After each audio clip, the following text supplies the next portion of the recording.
welcome my YouTube channel. Perkenalkan, nama aku Devi. Di sini aku akan sharing, aku akan ngajak kalian belajar bareng, khususnya untuk calon apoteker yang akan melaksanakan UKAI atau Uji Kompetensi Apoteker Indonesia. Nah, setelah kalian mempelajari terkait golongan obat yang digunakan dalam pengobatan hipertensi, biar lebih mantap nih teman-teman, kalian juga harus mempelajari terkait algoritma terapi pengobatan hipertensi berdasarkan GNC 8. Yuk kita mulai pelajari. Jadi kita mulai dari yang paling atas nih teman-teman. Untuk pasien dewasa yang umurnya lebih dari sama dengan 18 tahun dengan hipertensi, maka yang harus dilakukan pertama kali itu modifikasi gaya hidupnya teman-teman. Jadi dia harus konsumsi garamnya jangan terlalu tinggi, harus rajin olahraga, tidur yang cukup ya. Lalu setelah itu kita tentukan nih goal blood pressure-nya, tentukan goal tekanan darahnya itu berapa sih. Soalnya beda umur, target tekanan darahnya juga berbeda. Kalau misalnya pasiennya punya diabetes ataupun apalagi gagal ginjal, itu target tekanan darahnya juga berbeda. Yuk kita pelajari dulu. Jadi setelah menentukan target terapi, nanti kita akan menentukan juga target obat yang akan digunakannya itu yang mana. Selanjutnya ini ada general populasi ataupun yang diabetes atau CKD ya teman-teman. Kita lihat yang warna hijau dulu nih teman-teman. Jadi yang warna hijau ini adalah yang populasi umum. Jadi tidak ada diabetes dan tidak ada penyakit CKD. Jadi hanya hipertensi saja teman-teman. Kalau seperti itu, nanti menentukan target tekanan darahnya berdasarkan umurnya teman-teman. Kalau umurnya lebih dari sama dengan 60 tahun, maka target tekanan darahnya itu adalah kurang dari 150/90 mmHg. Kalau misalnya kurang dari 60 tahun, target tekanan darahnya kurang dari 140/90 mmHg. Jadi beda ya, beda umurnya. Jadi berdasarkan umurnya, kalau dia tanpa diabetes, tanpa CKD, itu menentukan target tekanan darahnya ini berdasarkan umur pasiennya. Setelah menentukan target tekanan darah, nanti kita mulai ke pengobatannya nih teman-teman. Itu tergantung dari rasnya. Ada ras black dan ada ras non-black. Ini bukan warna kulit ya maksudnya teman-teman, tapi ras. Kalau Indonesia itu kalau nggak salah non-black kan ya teman-teman ya. Indonesia itu masuk ras non-black. Jadi diawali pengobatannya itu menggunakan thiazid. Yang non-black itu menggunakan thiazid atau bisa juga ACEI atau ARB atau CCB, bisa sendiri atau kombinasi.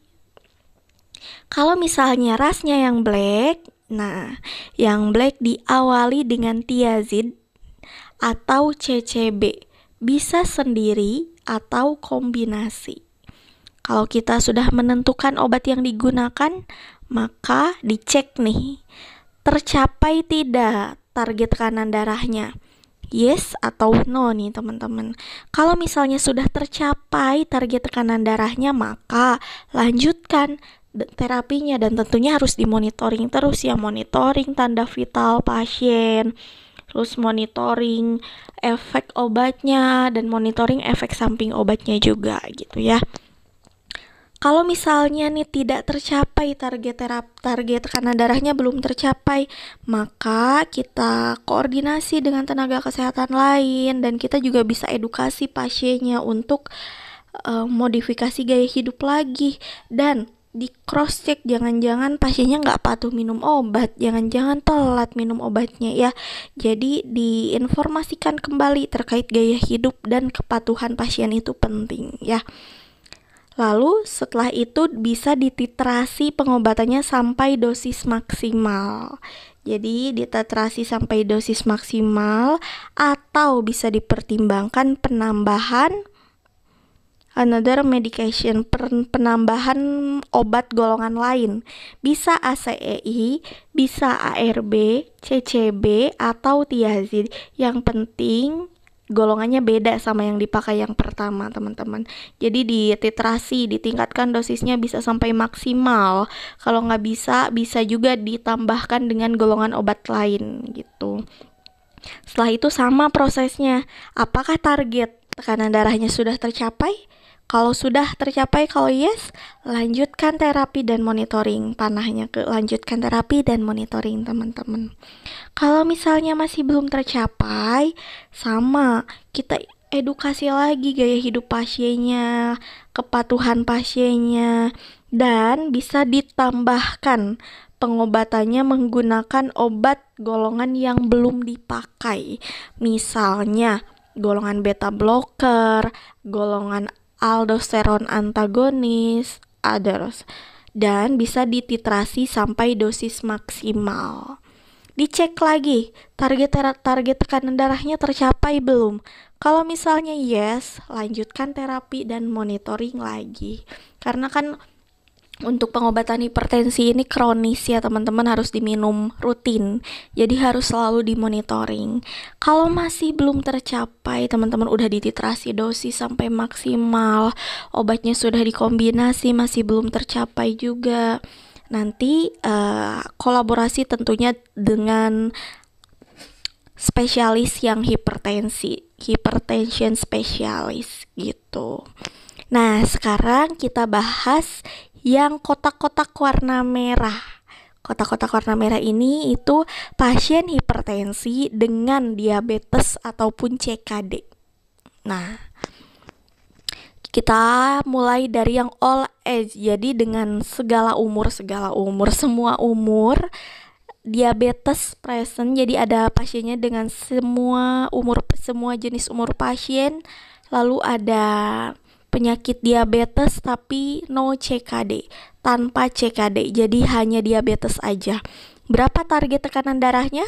Nah, ini sering keluar di UKI teman-teman. Jadi untuk pasien hipertensi dengan penyakit penyerta diabetes tapi tanpa CKD, target terapi, target tekanan darahnya itu kurang dari 140/90 ya. Kurang dari bukan kurang dari sama dengan ya teman-teman. Jadi kurang dari 140. Gak boleh 140, berarti harus kurang dari 140. Lalu kalau sudah menentukan target tekanan darah, gimana lagi? Lalu dilihat rasnya black atau non black. Jadi ke bawahnya sama aja nih teman-teman. Yang beda target terapinya. Jadi setelah dilihat rasnya black atau non black, ke bawahnya sama kayak yang tadi.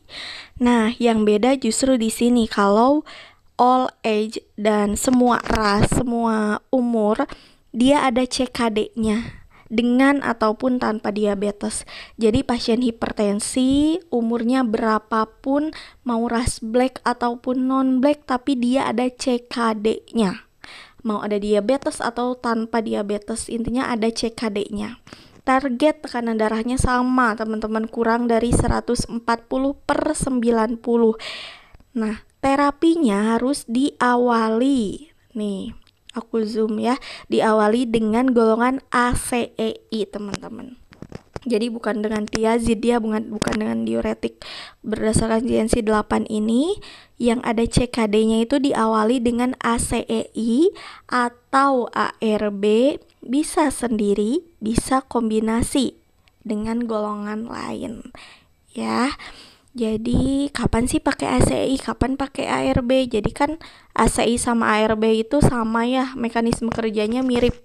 Kalau ACEI menghambat di enzim ACE-nya, menghambat angiotensin 1 berubah menjadi angiotensin 2 dengan bantuan enzim ACEI. Kalau misalnya ARB itu kan menghambat reseptornya ya teman-teman, nanti dibahas di mekanisme kerja golongan obat ya lebih lengkapnya. Tapi poin pentingnya kalau ACI itu kan efek sampingnya adalah batuk kering. Kalau ARB nggak menimbulkan batuk kering. Jadi kalau udah ada efek samping batuk kering, biasanya bisa direkomendasikan diganti dengan ARB gitu. Jadi kalau ke bawahnya sama aja teman-teman, sama aja dilihat target tekanan darahnya udah tercapai atau belum gitu.